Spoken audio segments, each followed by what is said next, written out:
Greetings and welcome to our webinar, A Capital Campaign in the Time of COVID. I'm pleased to join you today as the President and CEO of the United Church of Christ Cornerstone Fund.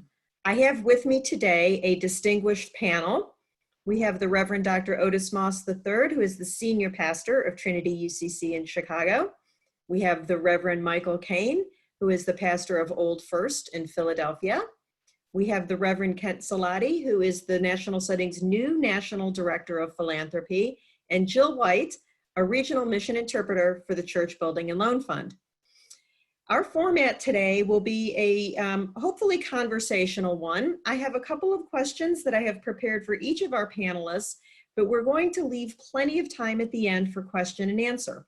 So feel free throughout the course of the webinar to type any questions you may have in the chat, and we will hopefully be able to get to them by the end of our 1 hour together this afternoon. I would like to start this afternoon with the Reverend Dr. Otis Moss from Trinity UCC in Chicago. Dr. Moss, if you would first, please just give us a brief synopsis of your ministry there in Chicago. Oh, well, first I want to say thank you. It's a delight to be on this webinar with such a wonderful panel of experts and guests. I serve in Chicago at Trinity United Church of Christ. We've been in existence since '61, and we recently finished a campaign with the assistance of Cornerstone, doing a green renovation for our church, along with putting together 27 acres to do a program that we call Omani Village. And we've also been involved in community organizing through our Community Development Corporation of doing renovation of homes, and our local library with a green renovation also. So we have a lot going on at Trinity, and it's a wonderful place, and I'm just delighted to be a part of this conversation. Thank you so much. Dr. Moss, you have had some successful capital campaigns in the past, and I'm curious what you attribute that success to. That's kind of part one of the question. And part two is, do you think any of those factors would be different in a post-COVID world? It's a wonderful question.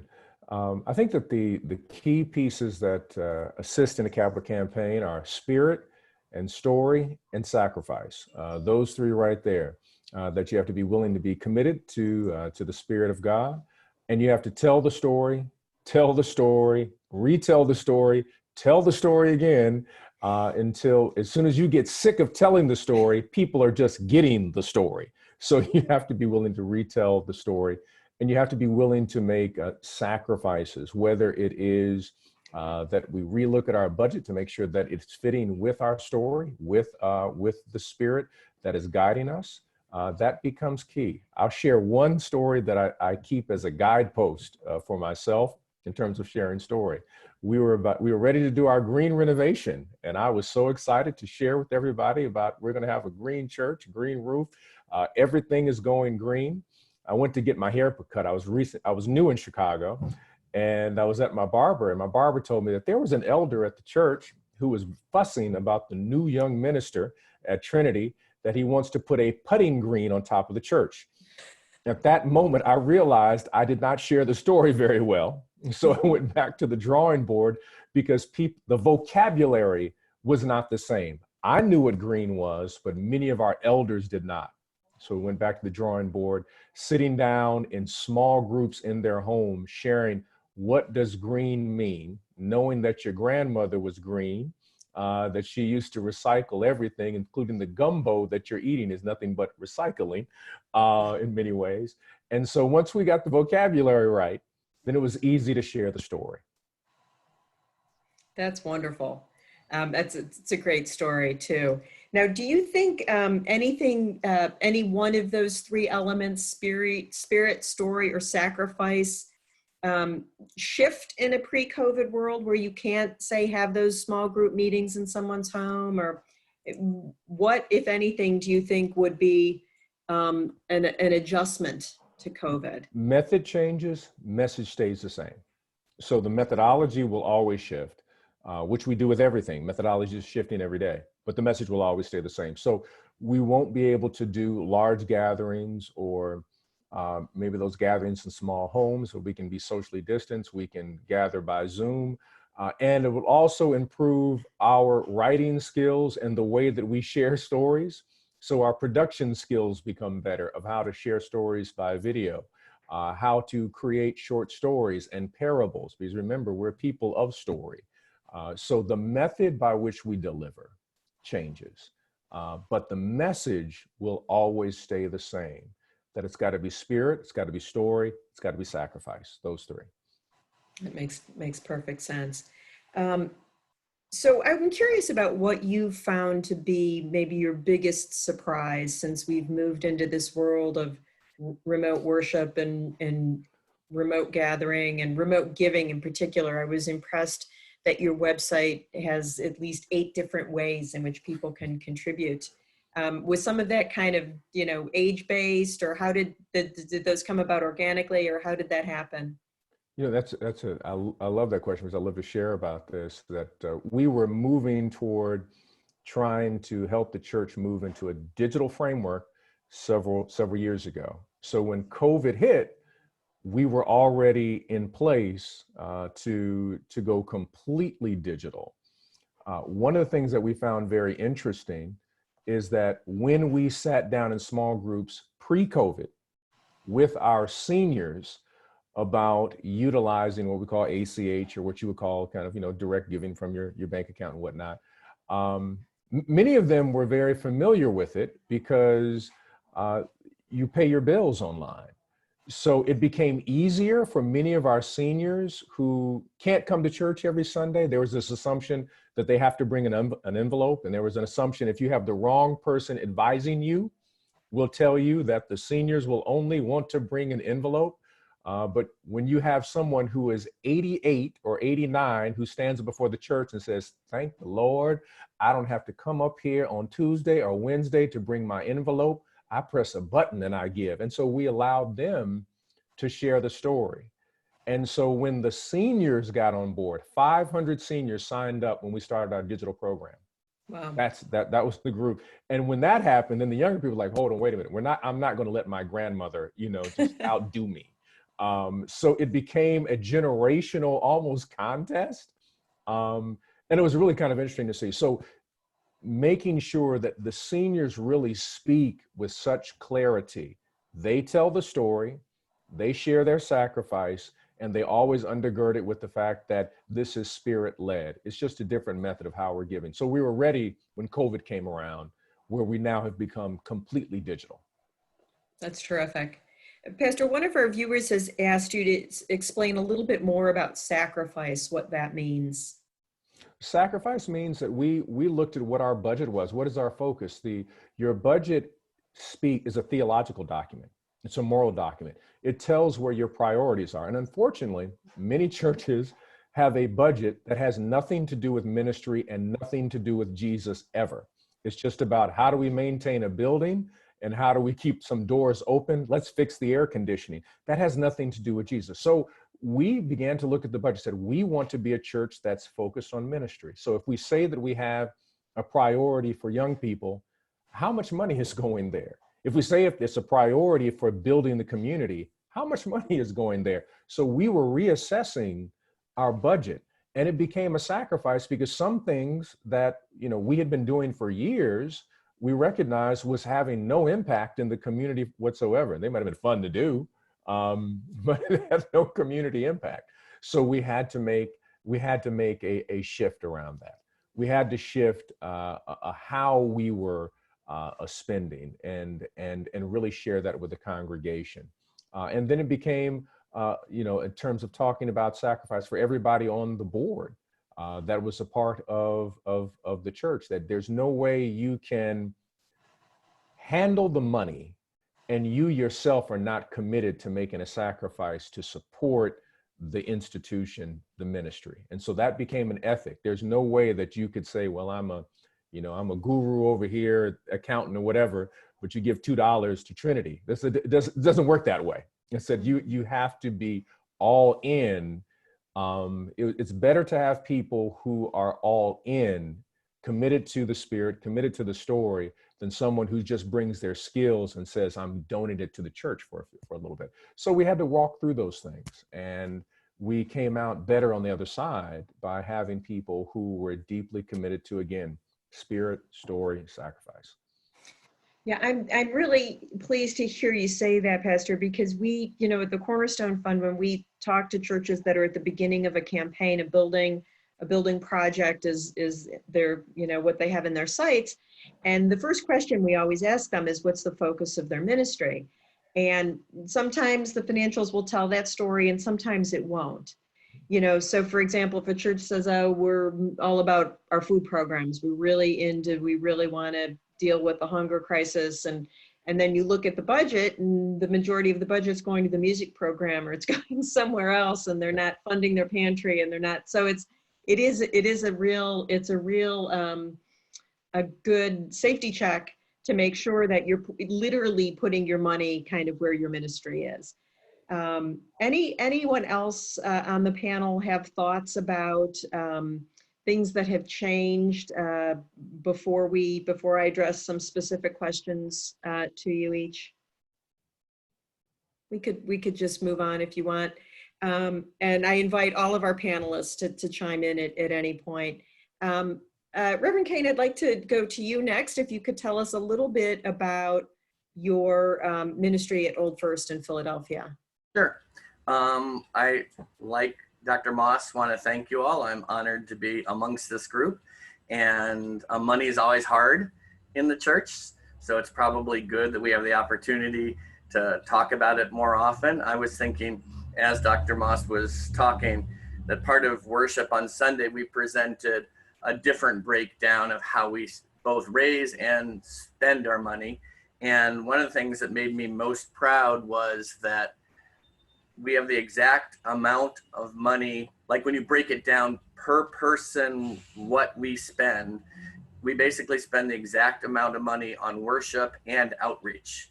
And when I arrived at Old First is so outreach oriented. It felt to me like the emphasis was quite often, we're Christians and we do this service, which is a wonderful theological position to take. But it seems to me we're Christians and we worship first. And because of that worship, then we serve. So it felt like all of a sudden we were kind of hitting what we've been working at for the, I guess, 11 years I've been here. Old First is a downtown church, a historical church. We're actually the mother church of the German Reformed side of the UCC. We're in a period of kind of happy growth in that we've gotten much more diverse, we've gotten much younger, and kind of been aiming for the people that aren't always likely church participants, and had some success. We're also in a period where we're really transient church in many ways. We're back at our original site when we bought it in 1747, but we've built 5 buildings and kind of moved around the city and been back here since 67. But at this point, we're also reorganizing the campus, the original, to add a 4th building that'll be permanent supportive housing for homeless folks. We've been a shelter site for 30 years, and it's time that we get past that and actually provide real housing for folks. So it's a great place. Come, if you're ever in Philly, come and worship with us. These days, you don't even have to be in Philly. Just come to the website and you can join us at 10 o'clock for one more Sunday and 11 o'clock after that. That's wonderful, Pastor. So you church, obviously over 280 years old. That's pretty incredible. Various locations. You found your way back to 4th and Race.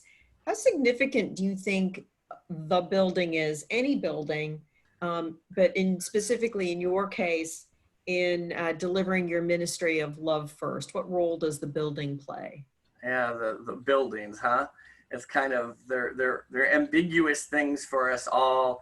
And I guess this period has showed us in many ways how they are. So we have a historic property. We've had conversations, if God forbid some act of God happened and we were starting over, it's not probably the building we would build for our ministry now. But it's ours, and it's actually part of our ministry and our responsibility of the city of Philadelphia to maintain it. So we work with what we have and we cherish it. I mean, that's one of the things we're learning in COVID, how sacred that space is, right? We can do wonderful things online. We can be really creative and come up with all kinds of ways for people to have an experience of God and each other and worship online. But it's much easier when everyone walks into that sacred space. It just makes it, it's hard to make your kitchen table or where you worked all week or next to your pile of laundry feel like church.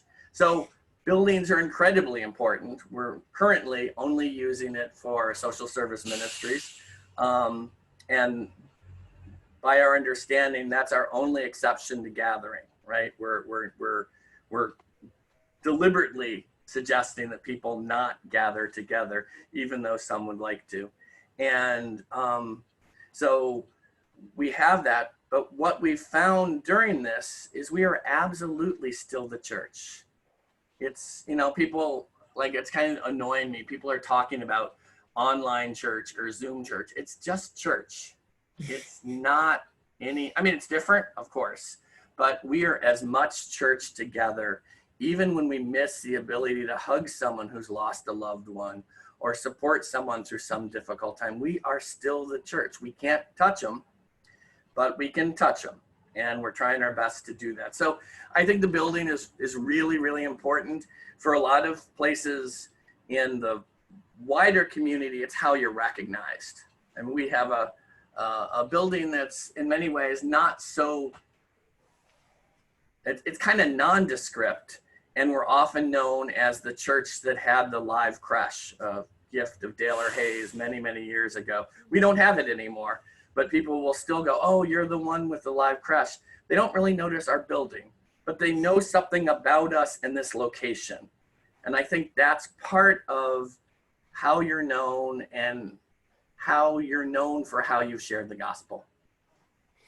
Yeah, we couldn't agree more. At the Cornerstone Fund, we talk a lot about church the verb, not church the noun. So It's not so much the place, it's more how you show up in your community and an action verb at that, like what actions you're taking. Maria, when this began, at some point we needed to bump up on Zoom because we had more people than our first Zoom account allowed. And someone said, oh, can we afford it? And they were being responsible because we weren't sure how funding was going to go. So far, our fund, everyone, God bless our faithful people. Our funding's hanging right in there, as is our attendance. But our treasurer said pointedly, and very true, when you think about what we spend on this building each year, even now when we're not using it, we can spend anything Zoom wants. Don't let Zoom hear that, but we can pay what they need in order to have the services that we need to gather as many people as we can. That makes perfect sense. So now that the building is idle, do you think it's a good time for churches in general to contemplate or reimagine the use of their property? And then, I guess the add-on question would be, if so, how do you rally members around a building project while we are facing all of this uncertainty? Yeah, we will see, I guess, is my answer. Old First, as I said, is in the middle of this large $15 million project that we need to get funding in place for, and it's going to be many, many years. So in some sense, this COVID interruption has made me kind of happy because time's disappeared. Everyone's stopped thinking about the big project, right? Because we're just trying to figure out how to get groceries and how to be church. So that's given us a little breathing room. But what we've decided to do is we also did, like Trinity, we just kind of finished a capital campaign and did a lot of work on the envelope of the building. And it was a lot of stuff that was really, really important, but not real sexy, right? I mean, the windows that are all historic got redone. But the rest of it was in the basement, and the workings of the elevator and stuff like that, people didn't really see. So we'd always said that the last thing we were going to do, we also have to redo the front courtyard. We want to redesign it to make it more useful for how we do ministry now. But there's no reason to do that right now when we're going to dig up the whole side of the property and it's presumably going to be unsettled. So the last thing we had on our plate was to redo the sanctuary. And our thinking was that the sanctuary is what was going to be easiest to raise money for, because it's what people see and love most tangibly. And so we're not in there. I don't think we'll be back until there's a vaccine that's been distributed. We're pretty clear that it doesn't make any sense to make church dangerous to people, or to say to folks, we're meeting, but some of you wouldn't really be welcome because you're vulnerable. So we're going to stick together, and we're going to do this the way we do it as best we can. And so we decided this is the time to redo the sanctuary. We have to raise the money because we actually spent all the money from the first capital campaign on the work of the first capital campaign.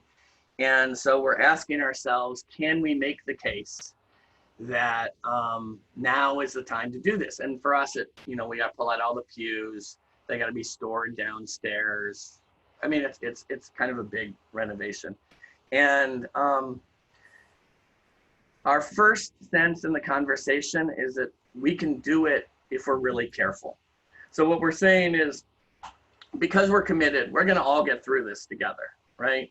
After COVID, Old First, that's been here since 1727, is going to be back in that sanctuary, worshiping like we always have, praising God for getting us through and helping us to figure out how to share the gospel in this city and this world. Why not do the work that we need to do while we don't need the sanctuary space? The trick, I think, is that it's kind of a fraught time for people economically. We have folks whose economics have not been touched at all and aren't actually that worried about their economic situation, and in fact have more money because they're spending less. They're not going on vacation, they're not going out to dinner. And so we've had older members of the church say, ask. We actually have money that we don't know what to do with. It's the pastor's favorite thing to hear. But we also have one of our elders is a young man in his early 30s. He and his wife are expecting their first child. He's a consultant, and she's not working right now because of the pregnancy, and he's the sole breadwinner. And when we were talking on the elders about this, he's like, you're really going to ask for money to redecorate the sanctuary now? And it was a really important warning. We have to tell the story, but we have to tell it carefully and respectfully, and understand that it's going to be heard differently by different people, and we're going to need to work that through with those different people. We don't expect he and his wife to be able to be contributors to this. They're contributors to this community in so many other ways, bringing us one of our newest babies. But but we think we can. We think in general that the notion that we're making a commitment to the future ministry of this church on the other side of all this is a winning story. That's really great. And it's a common thread here of how important the story is. With that in mind, I'd like to shift gears a little bit and Jill, ask you, I know that you've been around giving campaigns for a long time. If you want to first tell us a little bit about your role at Church Building and Loan Fund, and then reflect on changes that you've seen in giving, specifically kind of post-COVID and related to building improvements. Thank you, Maria and Ann, for inviting me to participate in this webinar and represent Church Building and Loan Fund. I am one of 3 regional mission interpreters with Church Building and Loan Fund. We work with churches in a variety of ways, everything from helping them with capital campaigns to stewardship programs, missioning, visioning, strategic planning, everything, and including providing loans for churches for some of those building projects. I have talked with quite a few churches during this time of outbreak since March and have noticed quite a few things changing as regards capital campaigns.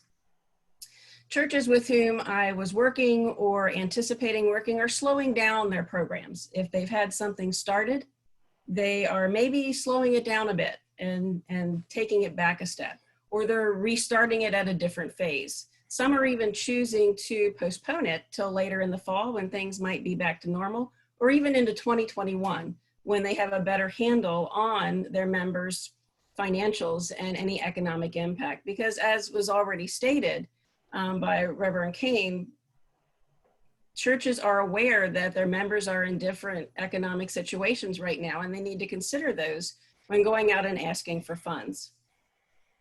I've also noticed that churches are being creative in their campaigns, and it's already been said many different times. They're telling the story in different ways. They're communicating differently. They're communicating more frequently.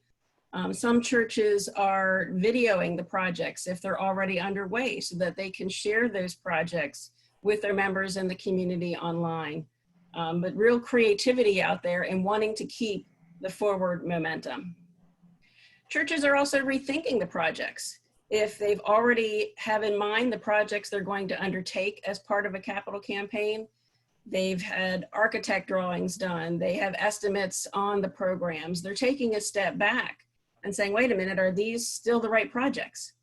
Because they're looking at the changes that might need to happen within their churches to be able to return to church safely. And that might include everything from air handling systems to those technology upgrades.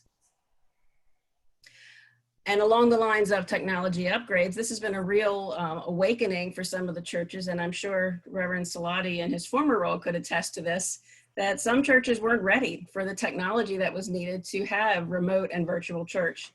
So they're upgrading what they've already had, putting new systems in places. And I do know of some churches who are having fundraising campaigns right now to raise the funds for those technology because their members are seeing what an advantage it is to them, even post-COVID times. And then lastly, I think one of the things that has been surprising to me every time it's been brought up, but very thought-provoking, is that churches that are being successful with their virtual church, being the church outside of the church, are really questioning the need for those buildings and the need for that large footprint. And I actually had one church say to me, we're wondering if we're ever going to go back. So they're really looking at, can they be the church and be the church in better ways outside of that building? Yeah, that's great, Jill. We're hearing a lot of that too, as hopefully many of our viewers know. Church Building and Loan Fund and Cornerstone Fund are sister organizations. Cornerstone Fund, from a lending perspective, works primarily with older congregations, and Church Building and Loan Fund works with new or renewing congregations. But the truth is, there's a lot of projects that we've funded together over the last couple of years. And, you know, we, even pre-COVID, we're seeing some shift toward using church property for something that has community impact, even outside of worship. So I think that continues. And I think we are, you know, like you, Jill, hearing from churches that need to make HVAC improvements or need to improve their technology infrastructure. And they're going ahead with it because, you know, the other thing that we're hearing is that people that have the resources want to feel useful during this time and are welcoming an opportunity to give money toward something that will build church into the future. Anything else, you know, Jill, we've got a lot of questions about specifically repurposing the church. Are there any trends that you're seeing or anything you're hearing in the light of kind of post-COVID ways that people want to repurpose their property? A lot of my time is spent right now talking with churches about repurposing their property and really doing that, learning who their community is, putting their church in the proper context, if you will, because the community is changing and the ministry needs are changing. So doing a lot of work around helping people understand who their community is and then building their missions and ministries based upon the community needs. I mean, now is a great time for churches to explore all of that, take that step back. As regards a capital campaign, it's a great time to look at the projects that need to be done and really think about how their church needs to change in this new normal. How are they going to incorporate all of those folks that are worshiping remotely and keeping them involved in the church? Those who don't want to come back to the church, they like going to church in their pajamas.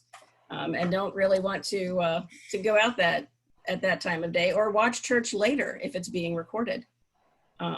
Looking at repurposing along the lines of what can they do to expand their daycare centers, let's say, but make them safe. Looking at how they're going to have to put new hospitality stations in. Where are they going to put the hand sanitizer stations, the masks? Oh, Jill, you've just muted yourself. Didn't There we touch go. anything. That's interesting.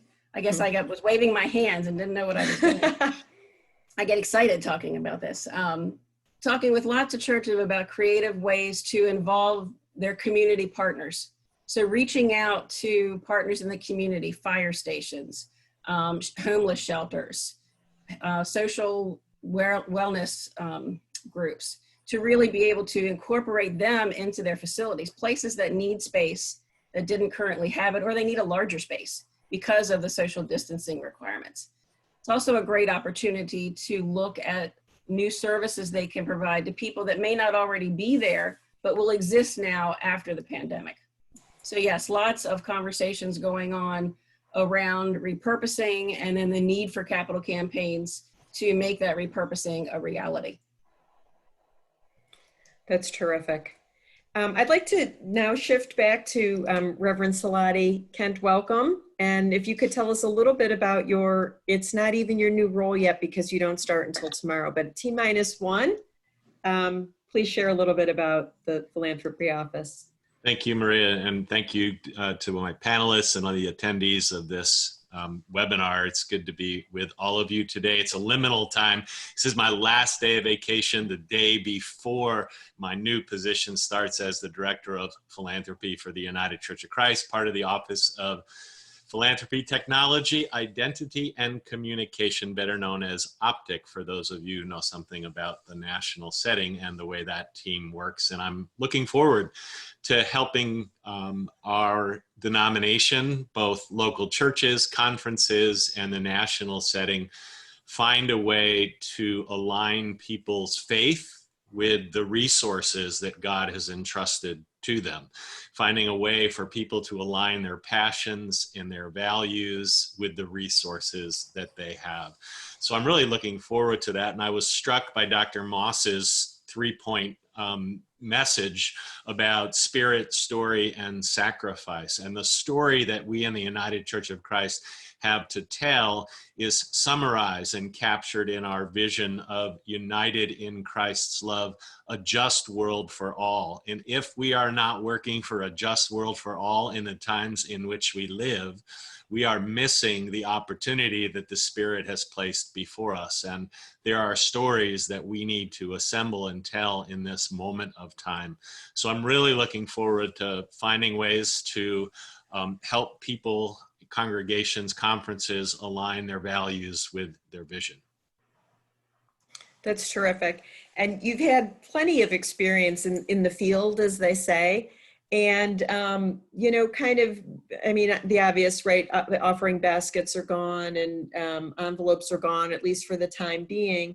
But there had to be change afoot even prior to COVID. And I'm curious about what changes you've seen in giving and in campaigns in general, and specifically if there's anything especially creative that you've seen since this time started, since COVID started. So a couple of years before the conversation was happening around online giving and using ACH and whatever methodologies, Venmo, whatever the things are that people use for online giving, one of the congregations in the Southern New England Conference did away with the offering plate. And I thought to myself, wait a minute, how on earth are you going to do that? And instead of having the plate passed, they passed stories of members of the congregation and how this congregation impacted their life. And they left a plate at the back of the church, and then they encouraged online giving. So 2 or 3 years later, I said to the pastor, who was actually on the board of directors at the time, so how's that all going? And he said, well, it was really rough in the beginning. Because people were looking for something tangible to put into a plate. And while we provided in the back, people forgot that. But since that time, their giving has doubled in the congregation as people have become accustomed to giving online. As Dr. Moss points out, that's how people pay their bills. So to have a regular draw and using the technology we have available to us is a good thing to do. In COVID times, what we're finding, we did a survey of the former conference that I was a part of how churches are faring during this time. And it's all over the map, but in the main, I think Reverend Kane's point that their church is doing okay is what many of the congregations responded. That doesn't mean everyone is, and it doesn't mean that everyone's just doing fine, thank you very much, but it does mean that there's been some assistance that they've received, and the people who are able to give in advance have done that. So some congregations have been very specific to say to their people that give annually, why not give your gift now rather than waiting to the end of the year for your tax deduction? So kind of encouraging generosity for those who have the means to be able to do that has been pretty successful, I think, on the ground. So inviting annual givers to give now has helped out, and I think that's an important thing. And again, the auto bill pay, that's a great thing, because people then make their donation and then it just sits there, and then they don't really, hopefully they think about it because of what it entrusts and engenders and makes real. But it's a good way to practice, have a good discipline for people who are giving. Yeah, I couldn't agree more. It's kind of set it and forget it, and then it's on autopilot. Everyone likes that. So how do you rally people around a cause during these uncertain times? And in light of that, the juxtaposition of the historic building and delivering against new priorities. Have you any examples of things that would address those questions? So, I mean, I think this moment in time with two pandemics running concurrently, there are people who have recognized that responding with gifts makes good sense. That giving money to support organizations that are making an impact in their communities and making a difference in their communities makes good sense. So I think it's a perfect time to request people to align what they already are passionate about, to align their resources and freeing their resources up for those purposes. But I want to say a word about buildings and sacred spaces. What makes a space sacred? I mean, I think that's a conversation that's worth having with the congregation. Does outdoor worship feel different than inside the sanctuary worship? Does worship in a different setting make, so beginning to have the conversation of what makes something sacred, I would say for my own sense of that is if we know that God is omnipresent, so God is in all spaces, but when people gather as a community to work together, to make a difference, to make an impact together, I think that's the transformative moment when people recognize that by the gospel's call, they are called out into the world to make an impact and a difference, and buildings can help foster that. We know we don't need them now necessarily, but they are places that can be a place when we are able to gather again to make a difference. But buildings are being used right now in some of our locations. Reverend Kane talked about feeding programs that are going on. I'm aware of churches that have people drive up and have food delivery put into the back of their cars.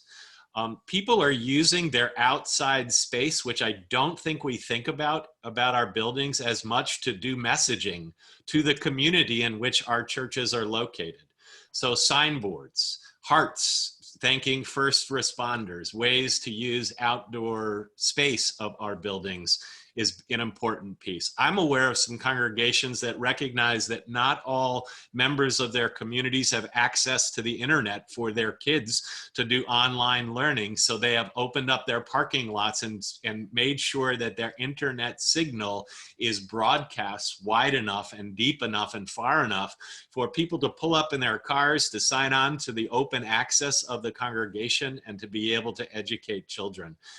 Churches are responding by hosting blood drives in their buildings. Some of the centers that have been closed, if the church building is safe and secure enough for blood drives to happen, I know that congregations have begun using their physical space for that. And like the National Basketball Association, we can open up our churches to be voting places, places where members of our community in this critical election can come forward and vote within the church building. And if one is going to do a campaign, what about the concern to make it green and not by putting? The idea of solar panels in community gardens. My youngest daughter has told me time and time again, Dad, why do your physical space churches not have community gardens? And I've been to the roof of Trinity. I climbed the ladder to get up the roof to see the garden there, to know the impact that our outdoor space of our buildings can also be utilized for that effect. Thank you, Kent. That's really, really inspiring. And I would shift a little bit to, okay, so now we've decided we want to do this and we need to raise some money to kind of either retrofit our building or make some improvements. What specific capital campaign approaches, I'm going to open this up to the whole panel now. What specific capital campaign approaches do you think work best during this time?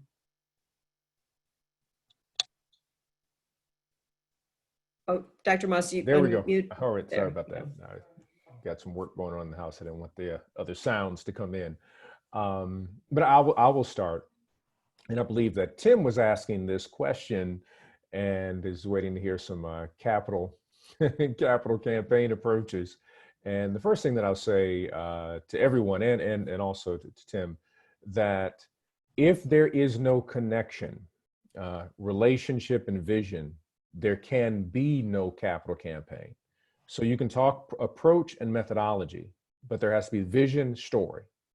And then there has to be relationship with the people who are asking. And relationship is not based on your tenure. You may have tenure, but you may not have trust. You may have position, but you may not have authority. So it's very important that in the capital campaign, who are truly the people of authority, that people trust, and that there is a vision that is being cast that people buy into. I'll give to a vision and I'll give to someone that I trust. But when there's a vision that's given by someone that I trust, I will give more. That's a very key factor. So this is sometimes hard for churches to realize that if you've been on a board for 20 years, shouldn't I be the person who is trusted and has authority? No, you have a position. We like to say it this way in Trinity. There is an elder we call Big Mama who's got more authority than you will ever have and has more influence in the church than you will ever. And she doesn't have a position, but has all the authority. You have to reach out and begin nurturing those relationships and shape your methodology to find your influencers in your institution. Once that's done, then you can begin around a method.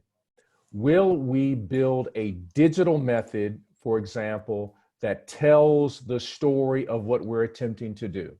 I'll use the example of Chicago Theological Seminary, UCC Seminary. But what they're doing is they're taking specific videos of graduates, how they are doing work in Chicago and around the world, and they share that with their donors. So the donors now have a story that they connect to. This is what happens when I give to Chicago Theological Seminary versus what had been done. I'm going to send you a card. Will you give $500 to support CTS? Which is great because I trust the vision of the general vision of the institution. But now that I have the story and it's a repeatable story, then all of a sudden my giving moves in a different direction. I can't emphasize enough about story. There's a book, I have it right next to me, I wanted to lift up. Donald Miller, Building a story brand is a key resource for how you do capital campaigns. And Donald Miller says it this, he says, corporations make the biggest mistake because they think that their logo and their name will sell everything that they do. He said, until you know your story, you are missing out on about 80% of the potential of your organization. And so I'm a storyteller. I believe in story. I believe if you're a preacher, you're a storyteller. If you read the Bible, you know some good stories. And that is the key for building the campaign. Then you can go, methodology can be a variety of ways shaped for your context. Is it going to be digital? Are you going to be having an email campaign? And then let me share something about the email campaign. Most institutions don't realize that if you do any type of email campaign, if you get a 20% open rate, you are shooting for the stars. You're on a completely different level where you're going to have to get expertise from people in the digital space. There is a thought that, hey, if we're going to get 80% of the people, no, you're not. If you're going to do a digital campaign, if you hit the 20% of people opening your mail, you have now moved beyond the industry standard. The unique thing about faith communities can get a higher open rate of their emails. Why? Because we have relationships and people want to know what's going on at the church. So we're usually beyond the industry standard just because of the intimate relationships, which puts us in a different position to do capital campaign work. Yeah, I'm sorry, go ahead. No, I was just going to say that's absolutely consistent with what we've seen in successful campaigns. The starting with the influencer, making sure your case statement resonates, and then I've actually seen people create a diagram that, you know, well, they're top givers that they're going to have some personal contact with, kind of in the quiet phase of the campaign. They're going to raise that much, how much they think they're going to get from the email, how much and just kind of filling the bucket that just based on what they know about their own congregation. I'm sorry, Reverend Slotty. Well, I wanted to sort of echo what Dr. Moss has said about relationship building. I mean, it really is about the relationships that you have with members of your congregation. And during this time of COVID, how have you been checking in with them? Have you been checking in with asking this basic, very simple question, how are you doing? What's it like for you to be in the pandemic at this time? Those of you who are sheltering at home, or those of you who are having to go to work as first responders, or because you have to go to work, what's that like? Do you have a circle of friends and family that you're in touch with? Has anybody that you know been ill? I mean, how are we checking in with individuals? And then making the story or the ask has to include how the church has pivoted or changed during this time of pandemic. What have we learned as a congregation? And if you're going to make an ask for a building, you've got to be really clear about how that building, after what we've learned since this time, is going to change how we look at the building use moving forward. And what are we learning from these times? And how are we going to build the story, or how is our story going to have another chapter question in the midst of this? I think that's the case you've got to build. And I think you've just got to listen to where people are, where your donors are, where your members of your congregation are in the midst of the pandemic. And many people are in very different places. So making clear what the purpose of this is and what this will help us do and how this will help us transform the world has got to be part of the case statement that you make. And then Maria, if I could just interject, and I agree 100% with what Reverend Moss did, and what he outlined is actually the process that Church Building and Loan Fund uses when we work with churches on capital campaigns. And I'd like to remind everyone of our Partners in Building program, which starts September 17th. It's online webinars, and we will go over in detail during that webinar our capital campaign process. So please take a look at the Church Building and Loan Fund website, check out our Partners in Building program, and it might help answer some questions that you have along the lines of capital campaigns and our other programs. But again, what Reverend Moss outlined, it all starts with the vision, and a common vision, and a vision that the members of the church shared. And once you have that vision, then you're setting yourself up to have a successful capital campaign because everyone is working in concert towards that common purpose. And Maria? I'd like to add, if I could, some other resources when thinking through is laying the foundation of relationships. For example, one of the ways that you lay the foundation, especially in a COVID-19 experience where you can't go to people's homes, and something that we've been doing for quite some time and learned from really, smaller country churches, rural churches, sending a note for someone's birthday, graduation, not just when someone dies, but what are life celebrations? That means so much. And when you've done that for a time period, you've built these relationships. The second is the technology. So we use a technology piece, Mortarstone. It tells us, how many people are giving, not giving, all this kind of stuff, but it's not centered around finance. We know that in a pandemic, if so many people have dropped off, that there's some serious family challenge that's happened. So then our ministers are dispatched to find out how we can minister and building the relationships in that manner, not seeking your money. We're seeking because we're concerned about you. So that kind of follow-up builds trust and relationships with the institution, something as simple as a note and a call. And so we dispatched every single minister for every person who we had marked as they're probably having a family challenge. They had to get a call from our church. They had to have someone pray with them.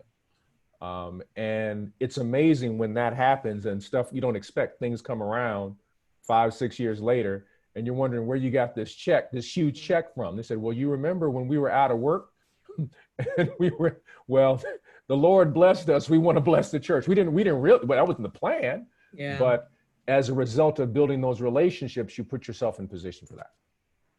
That's wonderful. Reverend Kane, did you have something to add? Yeah, I was just if the question is this a good time? I think Reverend Salati had said there's churches all over the place, right? Some are really struggling and some are kind of, we're going to end up stronger on the other side of this because oddly, internet communication for a lot of people who can be shy or kind of hold back at church. You're a big sanctuary, you don't necessarily talk to people, but when you're on a Zoom call or when you're in small groups, people are really getting to know each other. We fought here about name tags to try to get people to wear them. Well, I don't need to fight anymore. It's all in the corner of my little box and everyone knows where everyone is. But in general, I think people the first time we brought up this idea was 2 leaders were in the sanctuary with me, mask, social distance, looking at something. And they said, wouldn't it be great if we did this? And I thought, yes, it would be great if we had the money so we could just do this. But as we've talked about it, people are feeling so good about church right now because in the midst of this, we've showed up. We make your eyes roll sometimes. We've done some things that haven't worked perfectly or been a little kooky, but they deeply understand the level of care that we are showing them in this remarkable situation and that we have figured out by God's grace ways to be present to them. I don't know that there's much more. It's kind of what Dr. Moss said. Even if you haven't been writing those birthday notes and whatever, if right now you're there, man, it's a good platform to begin saying, we've done all this here and we're going to learn so much here. Imagine what we can do afterwards. That's terrific. Kent, do you have a thought about the timing fundraising? question? Those who have, I see that some folks have said, we're in the midst of a campaign and then the pandemic hit. I just want to give an on-the-ground experience to that. The Southern New England Conference in its formation wanted to have a justice initiative as part of it. So we gladly accepted the invitation to participate in the RIP medical debt program relief. And we were midway through the campaign for that and the pandemic hit. We started in January. We said we'd wrap up by Easter, and we all looked at each other, of course, across Zoom, and said, do we actually think that this is just going to tank? Because who's going to want to give money to medical debt, retiring medical debt in this time? We had set an original goal for ourselves of $100,000, and we raised more than $200,000. So I think when the story is told, the need is expressed, people will rally for that. So it's, again, connecting the vision to the values to the resources. That's an important part of raising funds, even in COVID time, which may be a time of opportunity that we do not need to see as only challenge, recognizing the tremendous loss and grief around it, but also recognizing we're learning new things as we go along by the grace of God. That's wonderful. I have one kind of closing question here. We've got 4 minutes remaining, and I'd like each of you to share your opinion. My question is it a best practice or is it just a good idea to have churches reevaluate their building use? So is it a critical thing to reevaluate your building use, or is it just something that's kind of nice to have? I would say best practice. I'd say it's best practice. Great. The best practice. It seems to me that in almost all budgets, mine after personnel, our building cost is our second largest thing. In the same way, I believe that congregations should be evaluating their staffing, both how we staff, but also the effectiveness of a staff. We should do the same thing. Do our buildings effectively meet our ministry needs? The answer in a lot of these big old barns is not exactly, but if we do that best practice, we at least have the opportunity to bring them in more kind of closer to our mission commitments. Yeah, I would agree that it's a best practice. The notion that how our building is used Monday through Saturday, and to do an audit on that would be an interesting, something that should be continually evaluated, and how the community is bettered by our building being there. I think it's a best practice to examine that question of how is our building making this community more just, more loving, more compassionate, and asking that question on a regular basis. I think that's part of the good stewardship practice for the day. And I think regular basis is the key here too, because Reverend Kane, you have me thinking that I agree completely. The two largest expenses we always see in 99.9% of the churches we work with are personnel and building expenses. Sometimes a close third is a catch-all for kind of support of ministry. But the other corollary to that is the most common sources of income are always giving and then generally building use. So rental income of some sort from the building. And we got very worried, as you might imagine, because both of those lines could be affected during this time. And I think churches have shown great resiliency in adjusting for hits to both of those lines. But now is a tremendous time. And thanks to all of the wisdom that you all shared, for us all to reflect on the use of our buildings. Is now a good time to contemplate raising money? I think the consensus that we've gotten from this group at least is it's at least a very good time to think about raising money, but you must first start with what is your mission and what role does the building play in delivering against that mission. I want to thank all of our panelists. I think you did a tremendous job, and we couldn't have had this robust conversation without your active participation. Thank you to all of the attendees for your terrific questions. If there are other questions that we review later that we haven't had a chance to address, we will certainly post answers to those questions at the same time as we post the link to this recording. So if you know of someone who wanted to attend, please let them know that the session was recorded and will be available on our website. Thanks everybody, and have a blessed day.